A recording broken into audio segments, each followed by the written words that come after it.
Hein? Dis donc. Ah, bah, avec les équipes nationales au départ, dis donc, c'est très bien. Ah, oui. Et tu voulais lui casser les skis. Quoi? Je voulais quoi? Ah, tu lui disais que ça lui montait à la tête. Flandin, le cafetier de Bourg-Saint-Maurice, est satisfait des performances de son fils.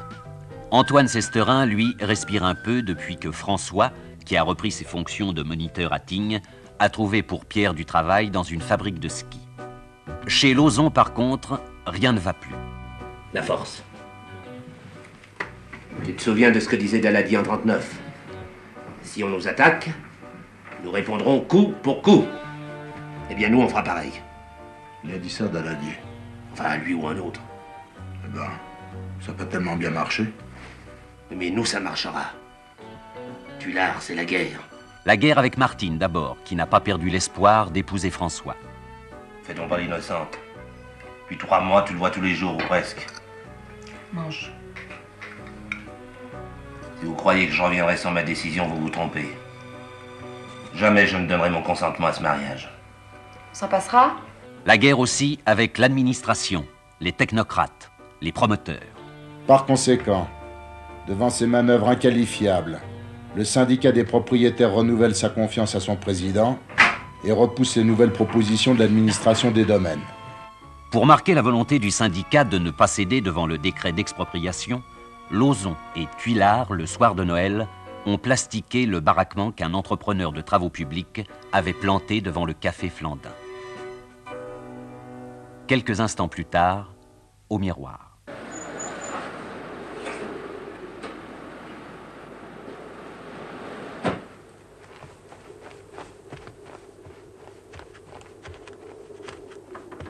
Antoine!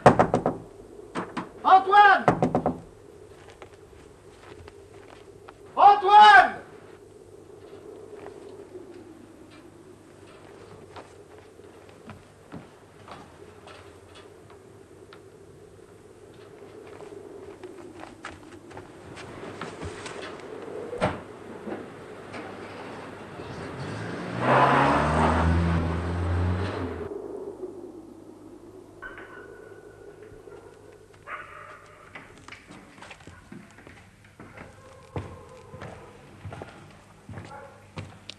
Lecture du livre d'Ésaïe.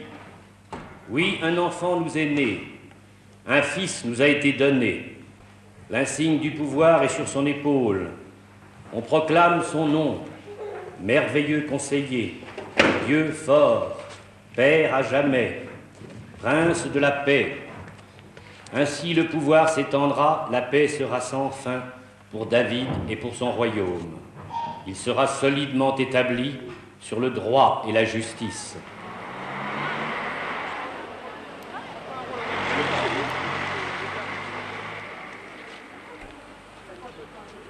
Ça faisait un quart d'heure qu'on était couchés, ma femme et moi. Enfin, j'allais m'endormir et tout à coup, badaboum, moi, tous les carreaux qui dégringolent. Ah, je vais pour me lever, ma femme me dit attention à tes pieds, elle avait raison, mais il y avait des éclats de verre partout. Ah, tu me connais, j'hésite pas, j'enfile mes chaussons, j'ouvre la fenêtre, qu'est-ce que je vois? La cabane qui brûlait. Oh, j'ai pas pris le temps de m'habiller. Je suis descendu dardard.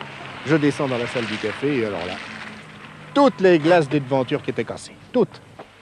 Et puis ce qu'il y a de mieux, c'est que j'ai pas renouvelé ma police d'assurance et je suis sûr que tous les dégâts, c'est pour moi. Il travaille? Oui. Joyeux Noël, hein? T'aurais pas une idée par hasard de qui aurait fait le coup? Non. T'as vu mon café? Hein? Je te jure que si je mets la main sur le plastiqueur, mon vieux, je sors l'ambulance et direction l'hôpital.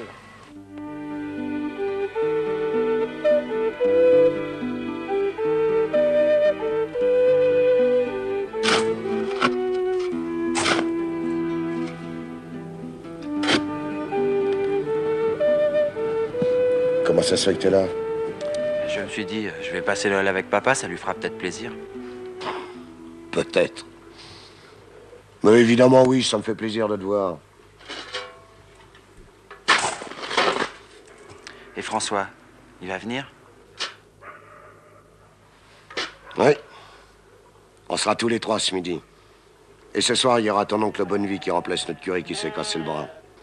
Oui. Il est tombé dans l'escalier. Et ton oncle Bonnevie devait être avec nous ce midi, mais il est chez ses confrères à Bourg. Et après, il y a l'arbre de Noël. Mais dis donc, Tu pourras peut-être aller le chercher en voiture, et si elle est en panne. Oui.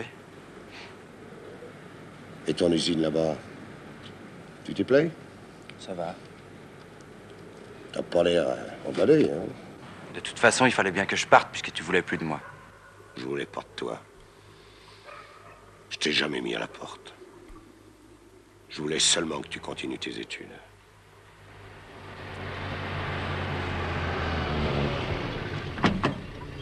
Bon, ben, je vais ranger mes affaires.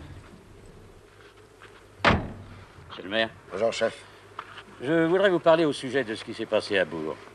On a commencé notre enquête, mais ça n'a pas donné grand-chose. Ouais. Ah non, personne n'a rien vu. Forcément, la nuit. C'était Noël, tout de même, hein. Il y a des gens dehors. Non, ils mettent de la mauvaise volonté. Ou alors ils ont peur. Peur de qui? Peur de quoi? Ah, on pensait que vous pourriez nous le dire, monsieur le maire. Comment je le saurais, moi? Bah, la station n'a pas que des partisans, hein. Le syndicat des expropriés a fait pas mal de bruit ces temps-ci. Se pourrait que cette nuit, des mécontents soient passés des paroles aux actes. Qu'en pensez-vous? Ce que j'en pense, chef? Moi, en tant que maire de la commune, je suis aussi bien le maire de ceux qui sont contre la station que de ceux qui sont pour. Ah oui. Vous ne pouvez pas approuver? Non, j'approuve pas. Je défends personne, mais je n'accuse pas non plus. Vous n'auriez pas été le témoin de menaces caractérisées? Vous n'auriez pas entendu telle ou telle personne se vanter de... prendre le fusil ou faire la loi au plastique? Non. Mais venez donc prendre une tasse de café. Non, merci, on n'a pas le temps. Si vous apprenez quoi que ce soit, je vous demande de nous prévenir. Comptez sur moi. Monsieur le maire.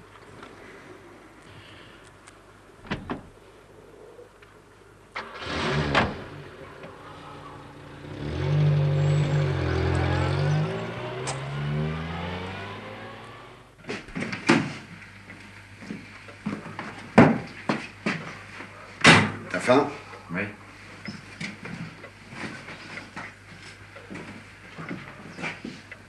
C'est à toi? Non? À toi?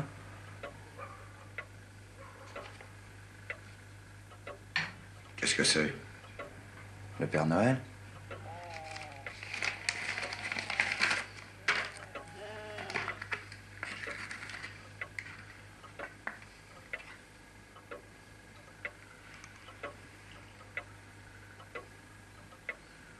Fallait pas.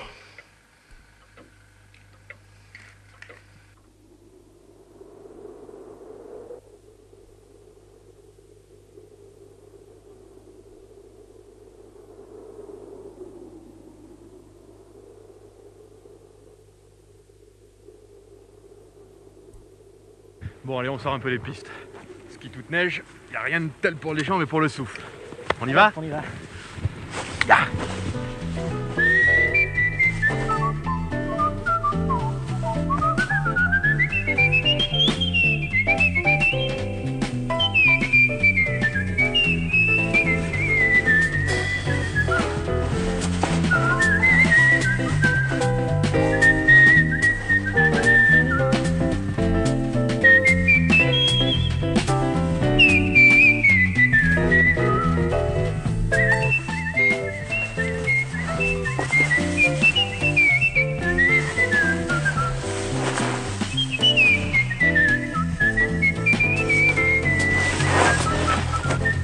Ah, la profonde, c'est quand même ce qu'il y a de meilleur. Tu l'as dit, Bouffi. Bon, qu'est-ce qu'on fait maintenant? Ben moi, je vais aller déjeuner chez mon père, et puis on ira à Tignes tout à l'heure chercher tes affaires. Je voulais les amener ce matin, mais j'ai oublié. Bon, c'est pas grave. Bon, j'en fais encore une, puis je te rejoins à Bourg, d'accord? D'accord, à tout à l'heure. Tout à l'heure.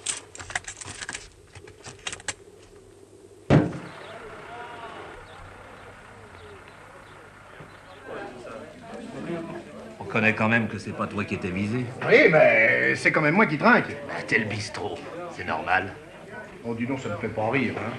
Et si je t'envoie la note, tu rigoleras pas non plus, Lozon. Et pour vous, qu'est-ce que c'est? Te fâche pas. Oh, je me fâche pas, mais des coups comme ça, c'est pas permis. Surtout qu'il aurait pu y avoir des victimes, tu sais. Il y en a pas. Non, il y en a pas, c'est une chance, mais il y aurait pu y en avoir. Tiens, moi le premier. Quand je suis sorti de mon lit, que je suis descendu, ben, j'aurais très bien pu me couper le pied, gravement. Rassure-toi, on t'aurait fait une pension. Ça, moi, à Rome. Alors, tu reconnais que c'est toi qui as fait le coup? Enfin, toi ou ton syndicat? Comment que c'est vrai? Si je m'étais blessé, tu m'aurais fait une pension. Tu l'as dit ou non? Un bon conseil, Flandin. N'accuse pas sans savoir. Ben, j'ai des oreilles. J'ai rien dit du tout. Et je suis pour rien dans tout ça. Je prétends seulement que la leçon qu'ils ont reçue, les technocrates ne l'ont pas volée.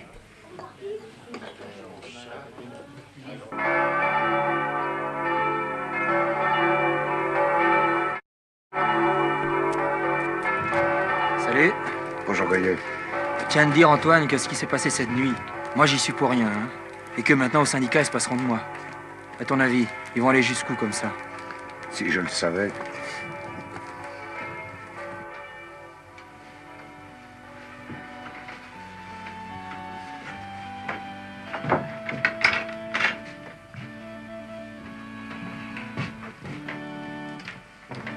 Je te dérange pas? Mais non, tu ne me déranges pas, Antoine. Entre. Juste avant ta messe. Enfin, remarque, je connais tes opinions. Tu vas m'envoyer promener. Pourquoi? Qu'est-ce qu'il y a? T'es pas au courant? Non, de quoi? Les bureaux de l'entrepreneur qui s'occupe de la station, ils ont été plastiqués. Plastiqués? Ah oui, cette nuit, tout a brûlé. Et en face, chez Flandin, il y a du dégât.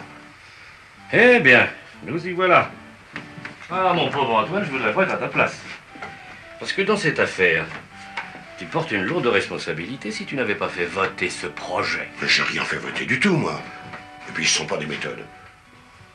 Tu vas pas leur donner raison, Levé. Non, non, non, bien sûr. Bon Dieu, nom de Dieu. Ah, Antoine, je t'en prie. Pardon. Quand on a arrêté quelqu'un. Encore? C'est sûrement un coup des propriétaires. Qu'est-ce que tu fais là, toi? Va allumer les cierges. Je te mets en retard? Non, non, non. Enfin, qu'est-ce que tu veux exactement? Explique-toi. Je sais pas, moi. Il n'y a pas de raison que ça s'arrête, alors j'ai pensé que... Tout à l'heure, là, pendant ton sermon, tu pourrais peut-être...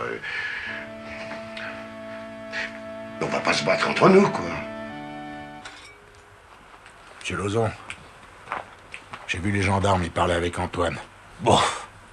Oui, mais... Je me demande ce qu'il a bien pu leur raconter. Bon, jamais rien prouvé contre nous. On est les plus forts, Tuilard. Ils n'ont qu'à bien se tenir, magistrats, fonctionnaires, percepteurs, et même le préfet. On a ouvert le bal cette nuit, mais ils n'ont pas fini de danser. En avant la musique. Dois-je vous rappeler, mes chers frères, la parole du Seigneur? Celui qui a vécu par l'épée périra par l'épée. Sans doute est-il juste que soient respectées les légitimes revendications et les droits de chacun. Mais la violence est condamnable. Et je dénonce ici avec force l'aveuglement et la grotesque intransigeance de quelques meneurs, dont le moins que l'on puisse dire est qu'ils ne sont pas des hommes de bonne volonté. Que l'enfant Dieu né cette nuit insuffle à ses égarés un esprit de fraternité, le bon sens et la sagesse. Du Père et du Fils et du Saint-Esprit, ainsi soit. L'aveuglement et quoi? Qu'est-ce qu'il a dit? La grotesque intransigeance de quelques meneurs.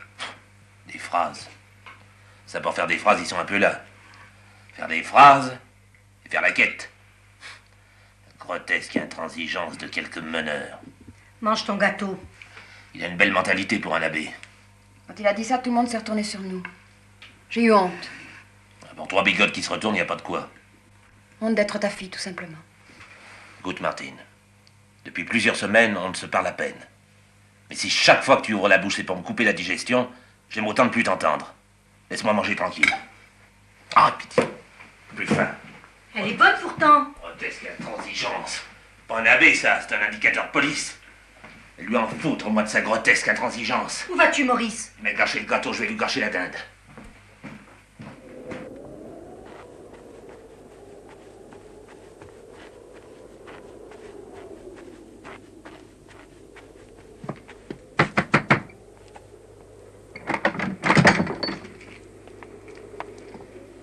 Il est là, l'abbé Bonnevie. Eh non, il déjeune à Bourg-Saint-Maurice. Il rentre à quelle heure? Dans l'après-midi, après l'arbre de Noël. Et si c'est pour un malade, je peux lui téléphoner? Non, pas la peine. Le malade, c'est lui. J'en reviendrai.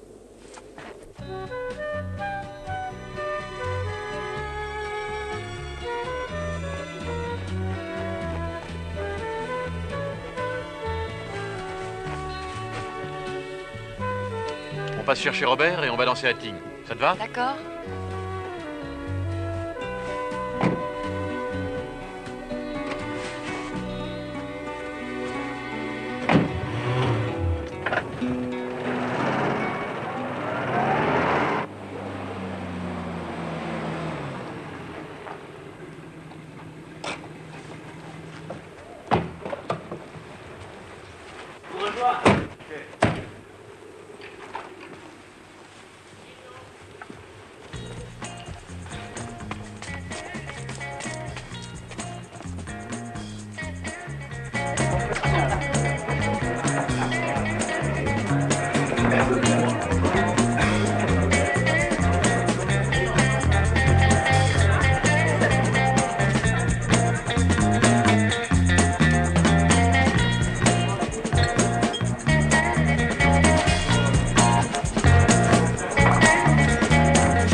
Ouais. Bien.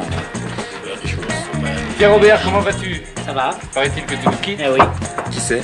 C'est Robert Flandin, il a été retenu pour le stage de l'équipe de France B. Il était pisteur ici. Tiens la clé. T'as pris tes affaires? Oui, je les ai mis dans le coffre de la voiture. Salut Robert, comment vas-tu? Très bien. Barman, un verre. Moi, mes enfants, pour le départ de Robert, je vous offre une autre bouteille. Tu es bien dormi? Oui, toi. Je viens de me lever. 15 heures de lit valent pas 3 heures de sommeil. On danse?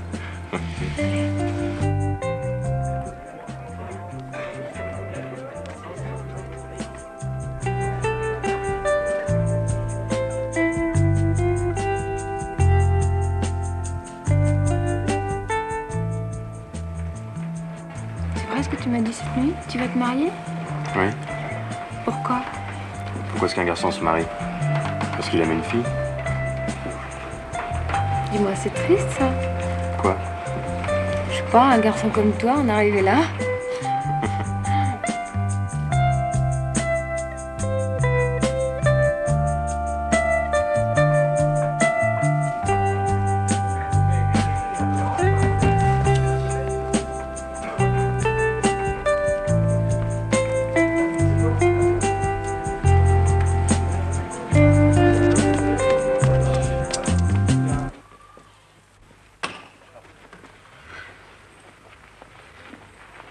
Martine! Martine! Qu'est-ce qui te prend? Ça va pas? Je prends la paix, va danser. Fais pas l'idiote, allez, viens. Allez, viens.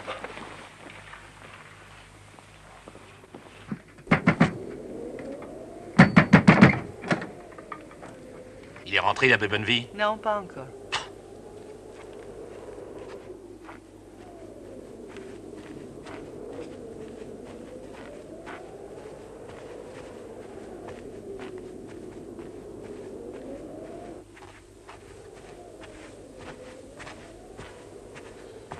Ah, t'es là, toi.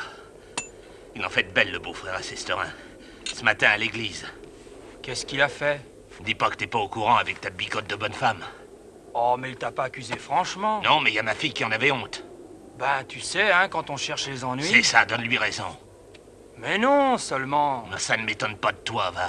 Pauvre dégonflé. Les hommes se font rares dans ce pays, bon Dieu.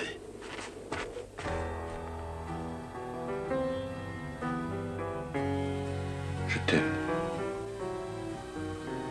François, c'est plus possible. Je m'ennuie trop à la maison. Je pense à toi. Je suis malheureuse.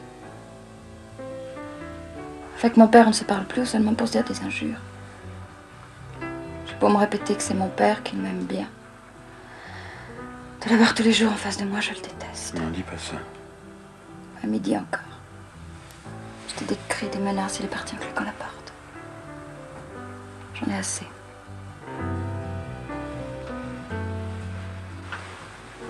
François, dis-moi la vérité. connaît depuis toujours. C'est un petit peu ridicule de dire ça. Mais il n'y a pas eu d'autre garçon que toi dans ma vie. Tout naturellement, comme si ça avait été écrit depuis l'enfance, on en est arrivé là. Pour moi, c'est tout simple. Il y a toi et rien d'autre. Peut-être pas pour toi. Si c'est le cas, dis-le-moi, je t'en prie. Qu'est-ce que tu veux dire? On n'est pas bien ici? Alors parce que je te demande d'attendre que les histoires de famille s'arrangent, tu t'imagines que je t'aime plus, ou qu'on n'est pas fait pour vivre ensemble. Idiote. Qui c'était cette fille?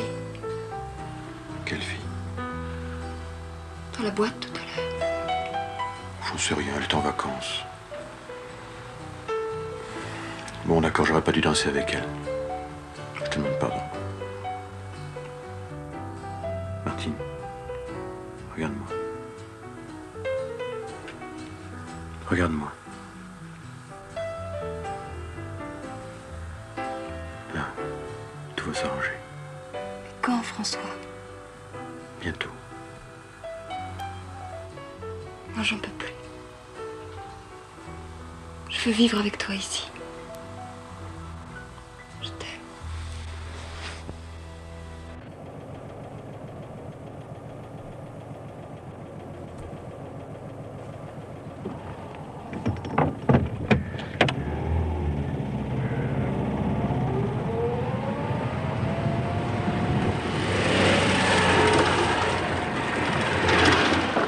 C'est Lauzon.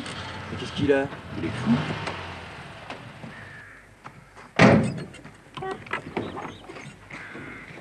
Alors, monsieur l'abbé, les gendarmes ne vous ont pas invité à venir manger la dinde de Noël?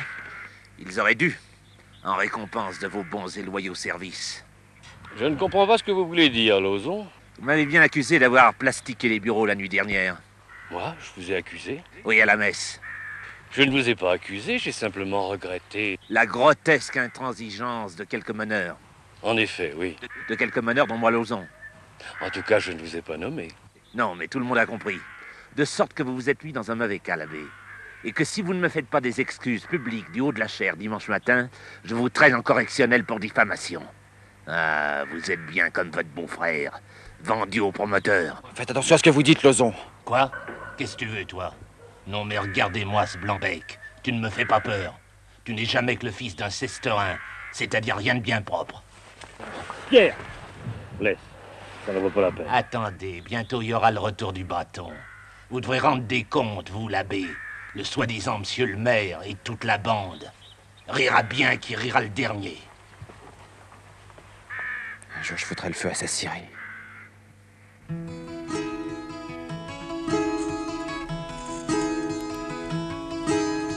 Dans la montagne, on a changé le décor, mais pas les hommes, mais pas les cœurs. Où sont-elles? Chantent les grands-mamans, les neiges des hivers d'antan, avec les nouveaux temps, c'est maintenant un toboggan tout blanc. Dans la montagne, on a changé le décor, mais pas les hommes, mais pas les cœurs, pas encore.